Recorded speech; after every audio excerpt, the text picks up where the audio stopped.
to believe that we could somehow settle global conflicts through protracted negotiation and diplomacy when we know it's never been done, it probably will never be done, and we do so without any evidence because we believe in the triumph of peace. That is Jewish messianism. The Jews were the first to speak of great men not slaughtering each other with swords, but beating their swords into plowshares. This goes back 2,500 years. So when we take religion, we say it's always about violence. Religion is always about saying that you're not saved. That wasn't the Hebrew prophets. They weren't perfect. And Christopher will be able to bring many examples where the Bible commanded things that are, to me as a man of faith, utterly inexplicable. And it's very painful to try to understand these things. And we've addressed these in other debates, or I've tried my best to address them. But to say that atheism is a panacea for all of this, and it's perfect, come on. It's a different debate, I don't want to go into it. But we all know that secular atheistic utopias killed more people in the 20th century than all the world's religions combined. Okay, Mao killed 30 million, Mao killed probably 40 to 50 million, Stalin about 30 million, Hitler 12 million, Pol Pot 3.5 million. 46 million. Excuse me, I could go on. Now Christopher says in his book, yes, but it wasn't done in the name of atheism. That doesn't make a difference, because Hitler sort of thought that he could say who should live and who should die, quite literally. They would sit there with a finger and they would point. And a religious person would say that should be reserved to God. Are there those who abuse religion? Of course! What I've learned from my debates with Christopher is this. Believe it or not, and I will say something that I know is on the record, and I am not a Jewish secularist. I am a profoundly and proudly Orthodox Jew who prays 3 times a day, eats kosher food, will fast on Yom Kippur. But I will not embrace, nor will I preach, a false idea of religion that has done so much harm to religion. I state here emphatically, without any fear of refutation, that my Islamic brothers and sisters serve the one true God, and they are my brothers. That my Christian brothers and sisters serve the one true God, and they are my brothers. That Christopher Hitchens, who doesn't believe in any God, works for humanity, points out hypocrisy on the part of those who deserve to hear it. Religion needs strong critics, and he serves the cause of humanity, which for me is sort of the same thing, because I think God loves his children more than he cares about himself. And the very first rule of the Bible, Leviticus 19, is to love your fellow man as yourself. What does Maimonides say about the afterlife? He says that there will be a resurrection, and then everyone will die. Interestingly, he's the only one that says it among the Jewish sages, and we will live in all eternity after the Messiah comes in a disembodied state in heaven. Nachmanides disagrees with him, Christopher. He says that when you die, yes, there is an abode of souls, because there is a soul, but Nachmanides says, Rabbi Moses ben Nachman, that although there's abode where the eternity of the soul experiences the bliss of being in the divine presence, ultimately those souls will be, as you said, resurrected in bodies, because it is only this world that matters. It is the justice, the righteousness, and good deeds in this world that matters. You don't have to accept that. If you're a person of faith, you're going to believe it as an article of faith. Einstein didn't like that chaos. Einstein wanted what Christopher wants, this world which seems to be ordered purely by reason. But it turns out that Einstein embarrassed himself in the last decades of his life because he rejected the truth of quantum physics.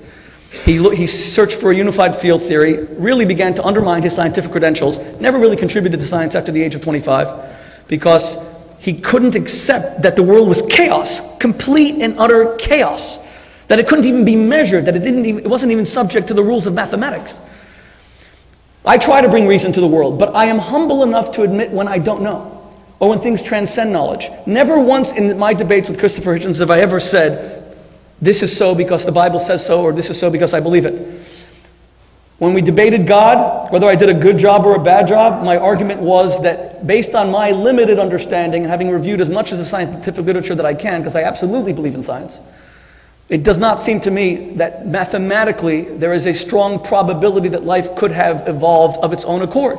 And I've looked at the math, and I still retain that attention. I've looked at the anthropic principle, so many other things that seem to show that the world has a unique precision that would defy an accident. When I debated Christopher on whether we need God to be good, I believe that unless you have some divine authority that says it's always wrong to murder, human beings will always find a reason to murder, including religious people who will use whatever they find in religion to justify their own reasons for murder. But I'm not going to murder. I disagree with Christopher's opinion about settlers being the cause of Middle Eastern conflict. I believe in the Middle East, it's my opinion, that right now it's Hamas and Hezbollah funded by Iran. And I know many settlers, but let me tell you, many settlers, and the vast majority of settlers that I know are people who just want to live in peace. And yes, they believe not just in the divine nature of the land, although there are those who absolutely believe in that, but mostly they believe that they've tried peace, it hasn't worked, so now Israel has to hunker down and just control strategic points. Many of them are there for that reason. Many of them are secular, by the way. But let me just tell you, when Baruch Goldstein killed 29 Arabs on Purim Day, the happiest, most celebratory day of the Jewish calendar, my house was firebombed that night. It was a Spanish au pair that saved my children's lives. I said that day that Baruch Goldstein, some Jews, a tiny minority, excused what he did. They said, the guy snapped. You know, he was treating so many of his friends who were stabbed to death. You can't blame him. He used to treat Arabs too, and he did. But he snapped. And the others said, no, he actually had intelligence that the Arabs of Hebron were going to attack the settlements, so he preempted their murder by striking a blow, you know, the doctrine of preemption. I got up in front of national TV after my house was firebombed and I said, Baruch Goldstein, and I'll say it right now, although it'll disappoint some Jews, and I've been criticized for it heavily, strongly, Baruch Goldstein is a cold-blooded killer, an abomination to Judaism. There is never an excuse to kill someone who is innocent, ever. The only excuse to kill is in self-defense, period. If someone wants to take your life. These were 29 innocent people who just wanted to pray. I say that on what? Based on the religious authority of God saying do not kill. And when my Palestinian brothers and sisters turn to me and say, but come on, Shmuley, we have to do suicide bombings because we don't have helicopter gunships. We have to strike back because there's all these Israeli checkpoints. Okay, I hear you. But let me just tell you, your religion also says do not murder. Ever. Even when you have checkpoints. The Jews were subjected to, let me use the classic British understatement, the Jews had a rough time in Nazi Germany. But they never blew up nurseries. They didn't resort to blowing up buses. They never used that as an excuse to punish innocent children. And I say that to my Arab brothers and sisters, based on the religious authority that you cannot kill. Religion does have an application, but I got to tell you, so does atheism. I wrote an article about Christopher's illness. I told the story of Rabbi Zusha of Anapoli that he told his students, one of the greatest Hasidic masters, he said, atheism is necessary for faith.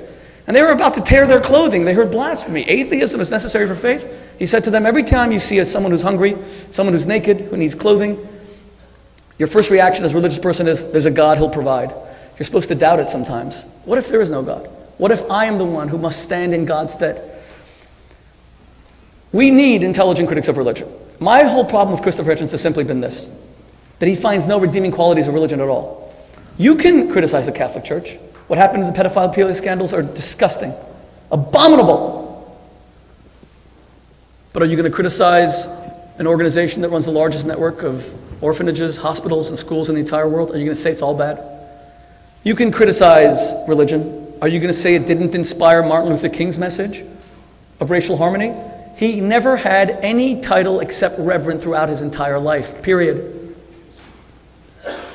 Every speech he gave was quoting from the Hebrew prophets who spoke of a time when human beings would live together as one people with one tongue, sharing one hope. That wasn't an atheistic vision. That came 2,500 years ago, as I said, from the Hebrew prophets. So my issue with Christopher is not that he has very legitimate criticisms of religion that I myself would articulate. Because I don't believe in perfection. I believe in struggle. I said it before. It's why Eden and paradise have no appeal to me.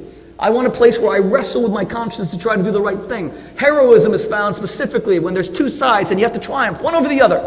Especially not slaying dragons outside of you, but the demons that live inside you. But to say it's all bad is like coming along and saying that all atheists are terrible and they only poison. And that was said by religion for thousands of years, that kind of religious hypocrisy. So no, I am not a secularist at all. And yes, I absolutely affirm a belief, and I have no evidence, and I say it openly because I'm not a liar. There's no evidence. Even Dinesh D'Souza's argument, which is interesting, he said it in our debate in Puebla, that physicists now admit that 95% of the universe is dark matter. We don't even know what it is. Maybe that's heaven. Well, maybe it is, but that's still not evidence. Some people say when you believe, many scientists who are atheists believe in extraterrestrial life. Why do they believe in it?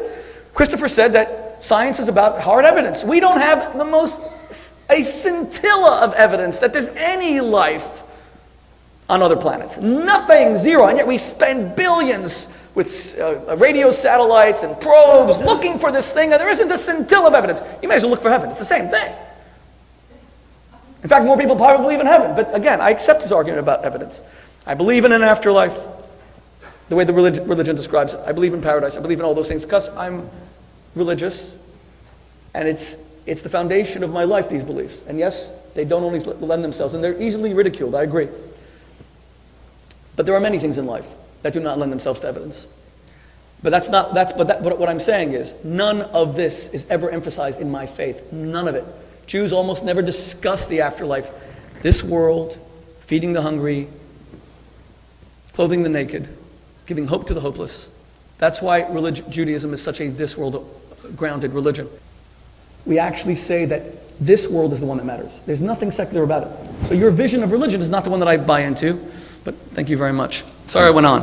I think that having, so to speak, invented the toxin of monotheism, it's a wonderful thing that Jews have been the greatest contributors to undoing it.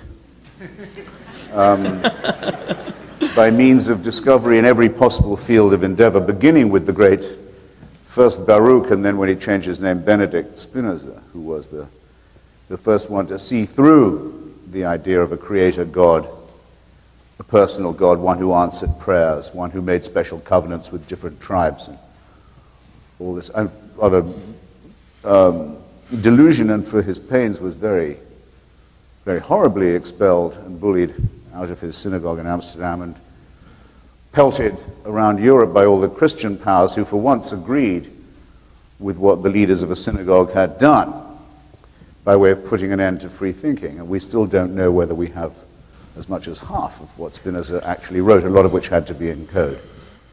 But from that great tradition, which picks up from that of Lucretius and Epicurus and Galileo, to move on to Marx, Freud, Einstein, and others, is to have, yes, done a tremendous work of the mind against superstition. And yes, it's true, and I'll concede this to you, of the three monotheisms, Judaism makes the least up of the afterlife.